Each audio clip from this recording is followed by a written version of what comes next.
Nah, bagaimana kabar kalian hari ini? Semoga sehat-sehat semua ya, dan dilancarkan segala aktivitasnya. Nah, jadi hari ini kita akan belajar tentang materi perkembangbiakan tumbuhan. Nah, langsung saja ke materi ya. Nah, yang pertama itu kita akan belajar tentang perkembangbiakan tumbuhan. Nah, perkembangbiakan tumbuhan itu ada dua jenisnya. Yang pertama itu ada perkembangbiakan secara generatif dan secara vegetatif. Nah, perkembangbiakan generatif. Apakah yang dimaksud dengan perkembangbiakan generatif? Jadi, perkembangan generatif itu artinya perkembangbiakan makhluk hidup yang dalam hal ini adalah tumbuhan yang terjadi melalui perkawinan atau penyerbukan. Jadi, yang dimaksud dengan perkawinan itu adalah bertemunya sel jantan dan sel betina sehingga nantinya akan mengalami yang namanya penyerbukan. Nah, kemudian perkembangbiakan tumbuhan secara vegetatif itu apa? Jadi yang dimaksud dengan perkembangbiakan secara vegetatif adalah perkembangbiakan makhluk hidup yang terjadi tanpa perkawinan atau penyerbukan. Jadi jelas bedanya ya. Kalau perkembangbiakan secara generatif itu dengan perkawinan, kalau yang vegetatif itu tanpa perkawinan atau penyerbukan. Nah, kita bahas satu persatu. Jadi yang pertama itu perkembangbiakan secara generatif. Nah, secara generatif itu artinya melalui perkawinan atau penyerbukan.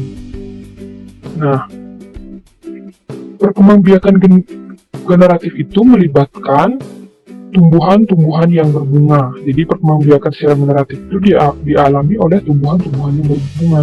Jadi tumbuhan yang berbunga ini akan mengalami perkembangbiakan generatif. Melalui apa? Yaitu melalui bunga.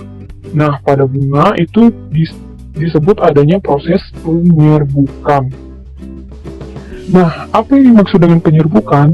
Penyerbukan itu adalah bertemunya sel jantan dan sel betina untuk menghasilkan pembuahan.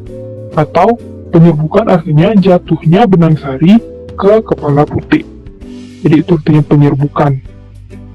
Nah, sebelum kita masuk ke jenis-jenis tumbuhan yang mengalami perkembangbiakan secara generatif, sebelumnya kita akan membahas tentang alat perkembangbiakan secara generatif pada tumbuhan, yaitu bunga.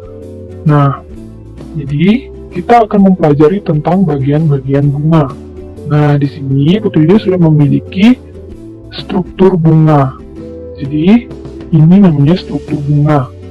Nah, yang pertama itu ada tangkai bunga. Nah, jadi tangkai bunga ini menghubungkan bunga dengan batang. Jadi, seperti yang kalian lihat, tangkai bunga itu menghubungkan bunga dengan batang, jadi disebut dengan tangkai bunga. Atau tangkai bunga itu bisa berfungsi untuk menyokong pertumbuhan bunga ini agar tetap berdiri. Nah, selain ada tangkai bunga, itu ada yang namanya dasar bunga. Jadi ini namanya dasar bunga, kalian bisa lihat tanda panahnya. Jadi ini disebut dengan dasar bunga. Nah, dasar bunga itu adalah bagian ujung tangkai bunga yang agak membesar. Jadi ini merupakan bagian ujung tangkai bunga yang agak membesar di atasnya tangkai bunga.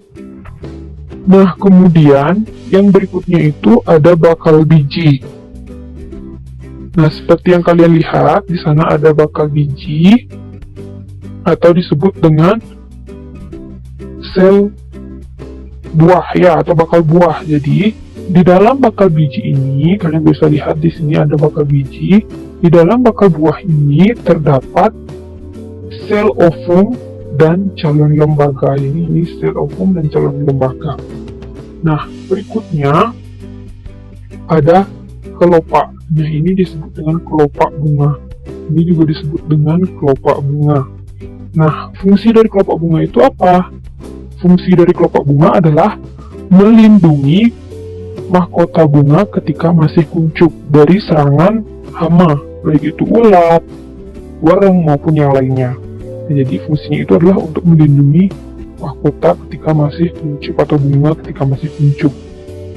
Kemudian berikutnya, nah yang berwarna ini adalah mahkota bunga. Jadi, mahkota bunga itu fungsinya untuk apa? Nah, fungsinya itu adalah untuk mempercantik tampilan dari si bunga. Ya, jadi untuk apa bunga itu mempercantik diri? Jadi agar serangga-serangga tertarik untuk melakukan atau membantu proses penyerbukan. Nah, berikutnya, nah ini namanya benang sari. Keseluruhan ini namanya benang sari. Jadi yang di atas ini namanya kepala sari, kemudian yang di bawahnya itu namanya tangkai sari. Jadi keseluruhannya namanya benang sari. Jadi fungsinya benang sari itu apa? Nah, benang sari adalah alat perkembangbiakan jantan. Ya, jadi alat perkembangbiakan jantan pada bunga itu disebut dengan benang sari.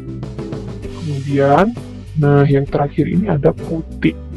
Ini disebut dengan kepala putih, ini namanya tangkai putih. Jadi keseluruhannya itu disebut dengan putih.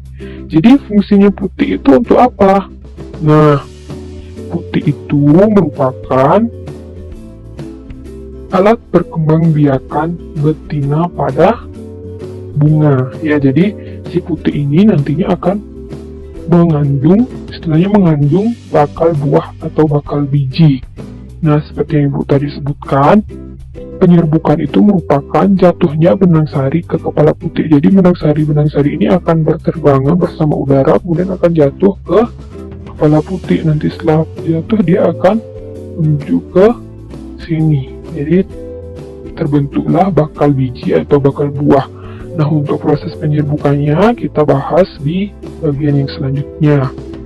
Nah, jadi di sini ada tampilan yang diperbesar. Jadi benang sarinya itu diperbesar. Benang sari itu biasanya terdiri dari butiran-butiran halus seperti ini. Jadi kalian bisa lihat, bagi yang memiliki bunga di rumahnya, sambil kalian mendengarkan video atau menonton video ini, kalian bisa sambil memperhatikan bunga. Apakah bunga itu ada putih, ada benang sari, ada mahkota, kelopak, dasar, dan lain sebagainya. Jadi kalian bisa memperhatikan secara langsung yang mana namanya putih, yang mana benang sari, yang mana dan yang lain sebagainya ya. Nah, jadi kalian bisa catat materi ini karena ini merupakan materi baru.